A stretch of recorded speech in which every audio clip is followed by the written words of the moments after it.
Welcome to the training on the Client or Onboarding and Service Plan tool.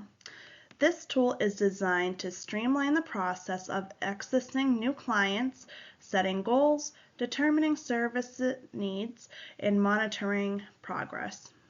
By using this tool, you can ensure that each client receives personalized, high-quality care that is tailored to their unique needs and circumstances. This training will guide you step by step through the process of completing the onboarding form and will discuss how to use it effectively in clinical practice to support both clients and their families. By the end of this training, you will be able to complete the client onboarding form accurately, fill out the initial client assessment, goal setting, and service expectation sections. Determine the best fit for services, analyze client referrals, and select appropriate therapy delivery model. Establish a service plan. Set the right service intensity, daily delivery schedule, and ensure continuous monitoring. Make adjustments based on progress. Track and adjust the service plan according to the client progress and external factors. Communicate service expectations. Effectively convey service details to clients and families to ensure clarity and engagement. Begin by gathering key information from the referral source. Example, behavioral concerns, medical background, prior interventions. This will help you understand the client's needs and challenges. Choose and justify your choice of assessment tools for gathering baseline data. Some questions you may ask are, what information is essential for the client's needs? Why is this information needed? What historical information can be used to justify your choice in assessment? Based on your assessment, create 2 to 3 short-term goals for the client that are clear, measurable, and achievable. For example, the client will show 5 or fewer instances of off-task behavior during a 50-minute class period for 6 consecutive weeks. Clearly explain the frequency and duration of services to the client and their family.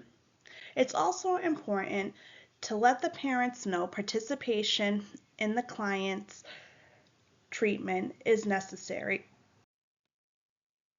Analyze the client's referral and determine the most appropriate delivery model of therapy.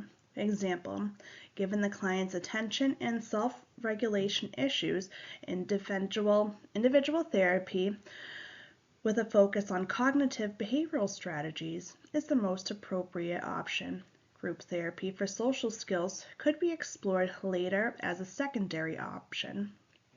Second, choose a practitioner whose skills and experiences match the client's needs. Example, the client would benefit from a clinician with experience in ADHD management.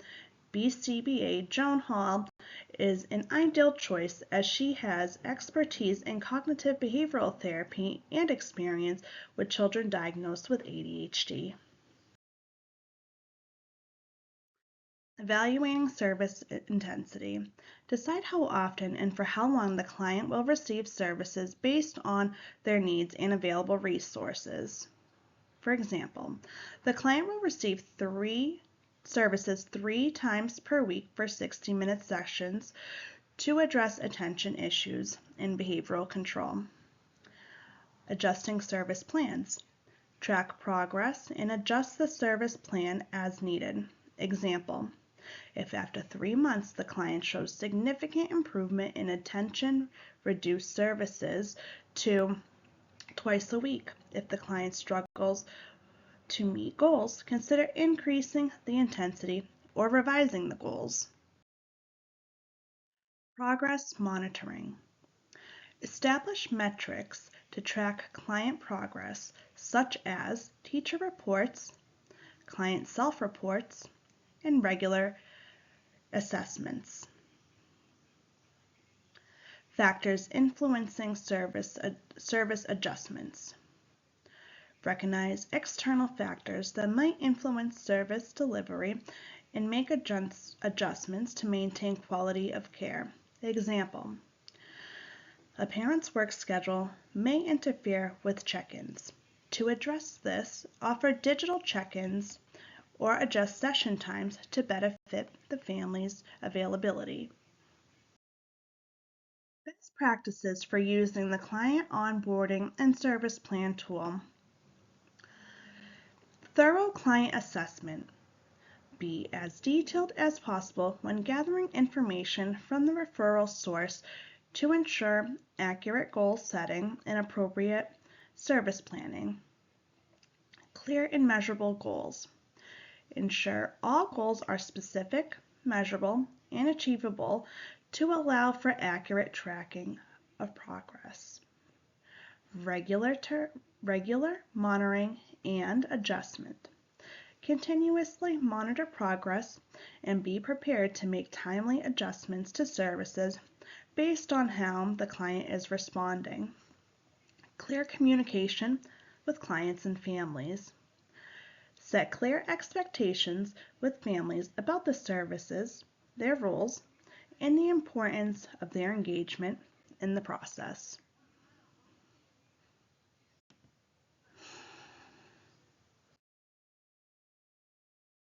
Let's break into small groups and review a sample client case.